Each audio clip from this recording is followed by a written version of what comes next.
Okay, as you can read, if you can read, it says 10 photos with creepy backstories.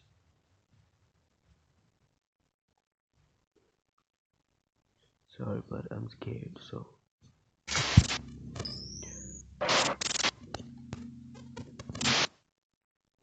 Number 10.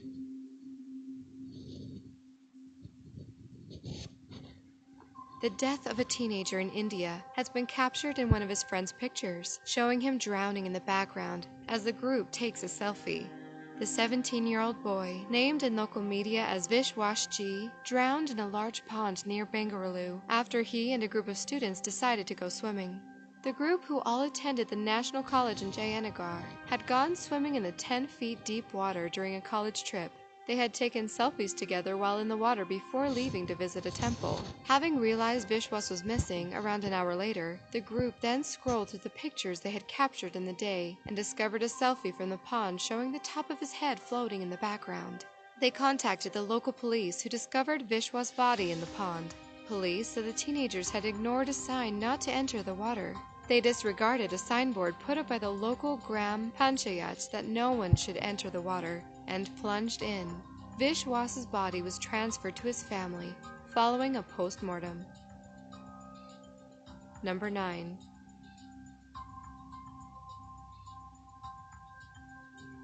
With the freeway shut down to a man threatening to kill himself on an overpass, a bunch of people in Los Angeles got out of their cars and figured it was a great time to take a group photo. At around 5:30 p.m., Thursday in April 2014, sheriff's deputies responded to a man threatening to jump onto the 105 freeway. Police had to shut down the freeway for more than 3 hours as negotiations moved forward. Luckily, police convinced the unnamed man to come down without injury, and he was detained. In all of this, however, KTLA captured some of the motorists roaming around the blocked freeway, with some taking selfies and group photos. In the rather tasteless group photo, originally posted with the hashtag #Jumper, you can see the suicidal man on the fence in the background. Why? Number 8.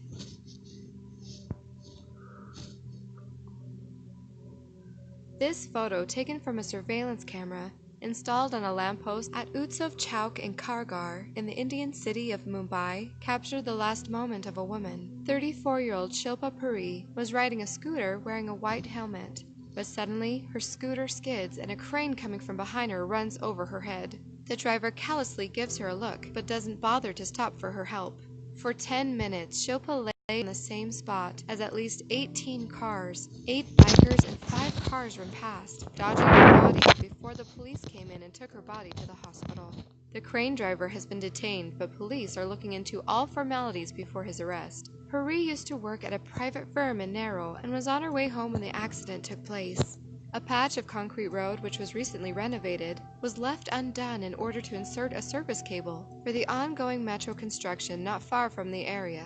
The concrete road is around 2 to 3 inches above the ground level, and that's where her scooter slipped. Puri left behind her husband, a caterer by profession, and 2 children. Number 7. Why?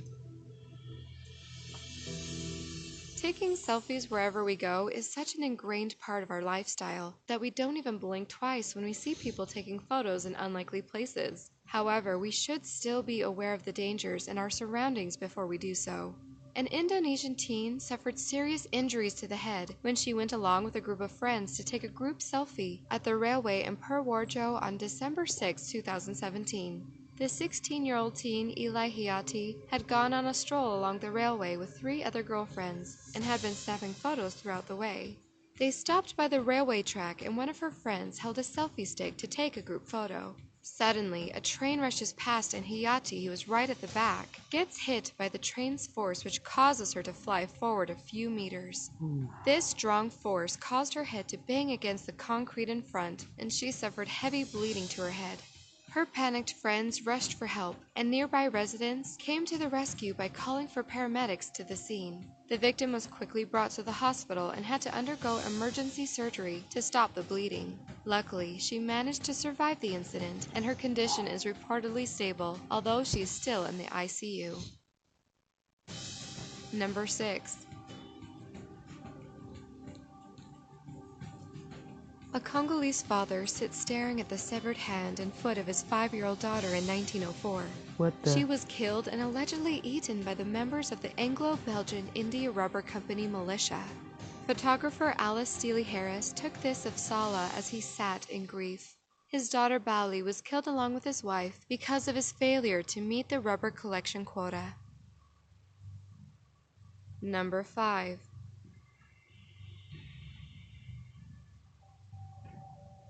This photo seems normal until you really know the story behind it. Anneka Botting was filming with her GoPro in the water at Mackenzie Falls in Victoria, Australia, when she accidentally filmed the moment a person drowned just behind her. In the background, his friends are frantically trying to rescue him. A 28-year-old Taiwanese man had fallen under the waterfall after slipping off a rock. Botting's GoPro footage captures the moments after the man had fallen into the water. Botting said people tried to help, but the water pressure and depth made it difficult and dangerous. The man's body was found the next morning. It's thought that he became trapped under a rock shelf underneath the falls. Number 4.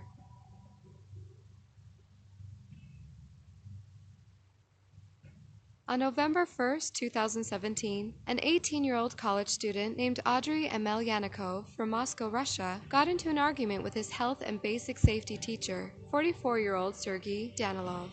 After the argument, Audrey waited for a break in between classes when no students were present and then confronted his teacher. The teenager flipped out and stabbed the man several times until he was dead. Audrey then took pictures of the dead man's body lying in a pool of blood, along with him smiling and posting the pictures to his VK social media account. Moments later, he committed suicide by taking a circular electric saw that was used in class and sliced his throat. Sergei Whoa. was found by his colleague teacher, who entered the teacher's office. Then, in several meters, he saw Audrey dead.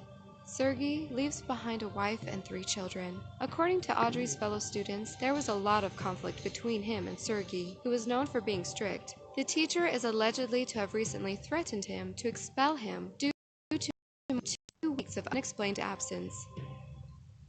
Number 3. What?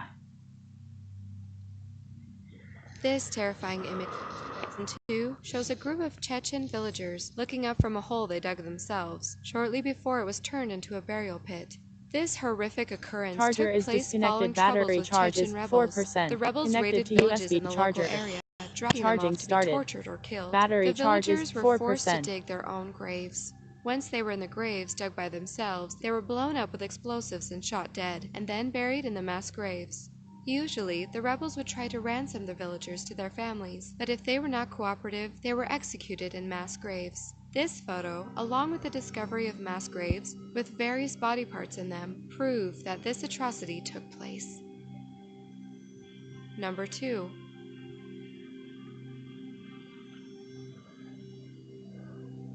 The final moments of Travis Alexander's life were nothing short of horrific. He was stabbed multiple times and almost decapitated before being shot and left for dead in his shower.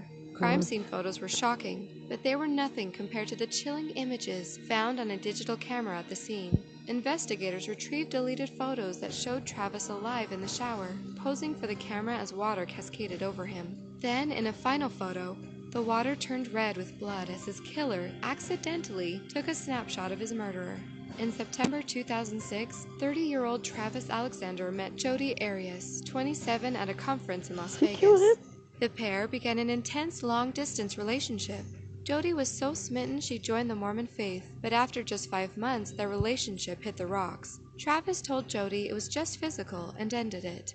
Jodi was devastated and moved to Travis's hometown of Mesa to work as a waitress. Travis told his family that she was stalking him, but he continued to secretly have sex with her. While Jodi thought that they were back on track, Travis still refused to commit, and after 2 years, she moved back to California to live with her grandparents. But it wasn't over. On June 4, 2018, Jodi murdered Travis after they had sex one last time and took explicit photos of each other.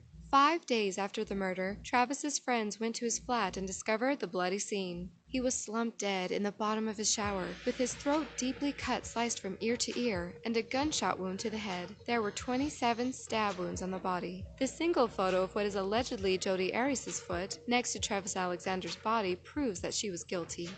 The photo showed the back of Travis's head, with his arm raised and blood trickling down his neck, indicating that the photo was taken after the murder. Number 1.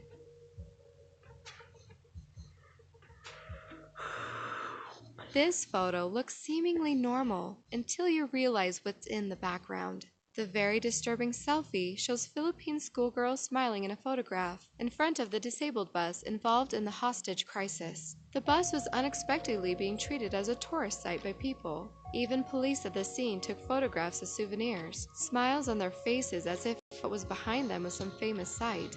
The story began on August 23, 2010. 8 Hong Kong people died after dismissed policeman Rolando Mendoza hijacked a busload of Hong Kong tourists hostage in Manila. In a desperate attempt to be reinstated after losing his job over corrupt allegations, as the drama unfolded live on world television, police officers, instead of taking out the hostage taker by sniper fire, tried to enter the bus by breaking the door and windows with sledgehammers.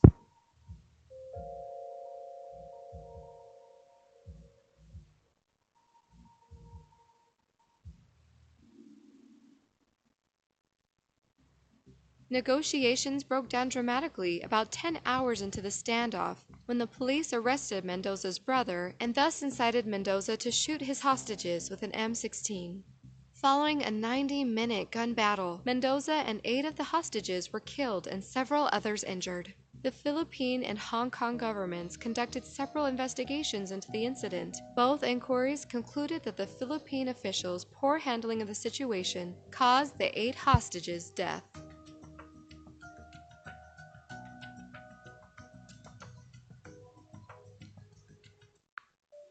Guys,